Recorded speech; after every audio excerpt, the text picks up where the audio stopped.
Want to know how to get lots of alliance points during Midyear Mayhem? Keep watching. Hi folks, welcome to Rudy Vision. Today we are going to talk about the AP train. When you do Midyear Mayhem, you will get a scroll. When you activate that scroll, you will get double alliance points. So anytime your alliance takes a fort or a keep or a resource, normally you would get a set amount of alliance points for that. But with the scroll activated during Midyear Mayhem, you will get double the alliance points for it. Now, during Midyear Mayhem, they are going to open up a lot of maps. And I'll just show you, for example, here. Let's see here.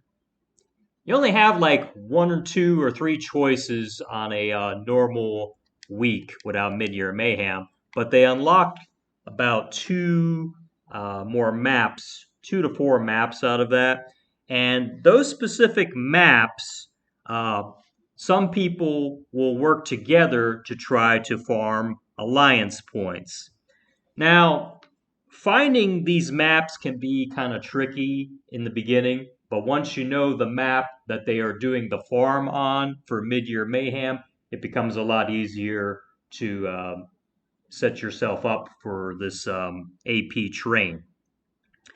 Now, what I have noticed, and this is completely, subjective, you can have a different opinion on it, but in years past, the Ebonheart pack on Xbox seems to be a little bit more organized for the AP train events that are going on. But that's just what I've noticed over the past years. It may change depending on, how the groups form this year. But I've noticed that the Ebonheart pack seems to be a little bit more organized when doing the AP trains.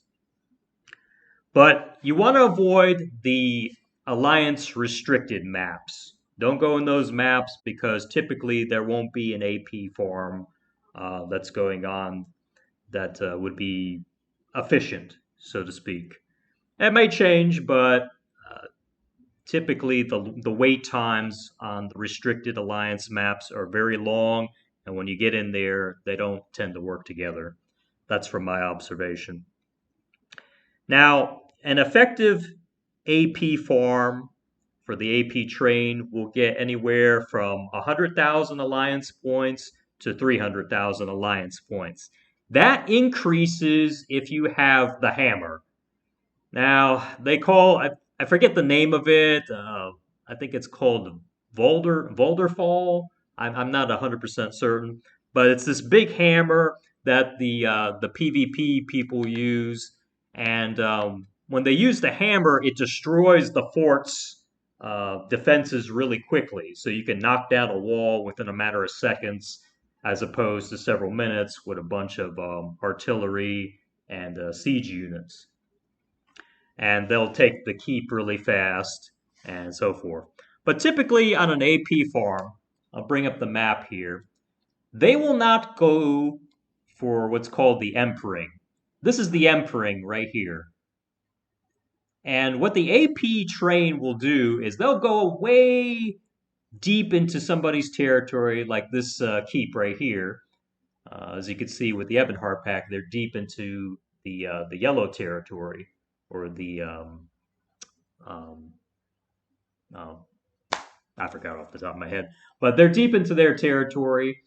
And this is usually how an AP train will start. They'll go deep into the enemy territory, and they'll start gradually going towards the Empering. And they might even take some of the Empering keeps, but they won't completely take the Empering because they want a back and forth constant struggle so that they can just focus on their farm. They're not trying to take over the map completely. So you're not going to see an all red map, an all yellow, and all blue. It's going to be constantly changing hands so that other players can work together. So that's why it will appear to be a weak map if you're trying to, play actual PvP. But in terms of the farm, it's very efficient because they are working together to try to get the maximum amount of alliance points. And what they will do on this farm is they will focus first. They will go after the resources. They'll take all three resources really quick, and then they'll move on to the fort, and they'll take that quick with siege weapons already on hand, along with a group. And then when they're done with that, they don't bother to fix it or anything. They'll just move on to the next fort and rinse and repeat and so forth. So that's kind of how it works a little bit. And the thing you got to watch out for when you're doing the AP farm or the AP train is you want to watch out for bombers. Anytime you start getting stunned or something like that, you want to try to move out of the way really quickly or block, because there will be a lot of bombers.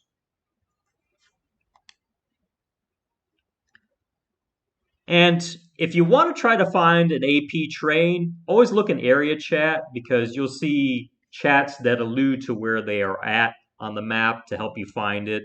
But sometimes it can be difficult to find at first, but once you find it, it goes really quickly and smoothly, usually, if you have a good group. Not all the groups out there are good. So it really depends on the time of the day you're playing and how efficient the people are on the respective map. So once you know where the farming is, on what map, you're ahead of the game and you'll be able to benefit from the farm. But that's a little bit of my insight on the AP train that I've learned from previous years, and just wanted to share that with you guys so that you will know how to maximize your time and efforts to try to get the most alliance points out of the Midyear Mayhem event. All right, folks. So that concludes this video. If you like this video, please hit the like button and become a subscriber. I put out videos on Elder Scrolls Online each and every week, and I'll see you next time.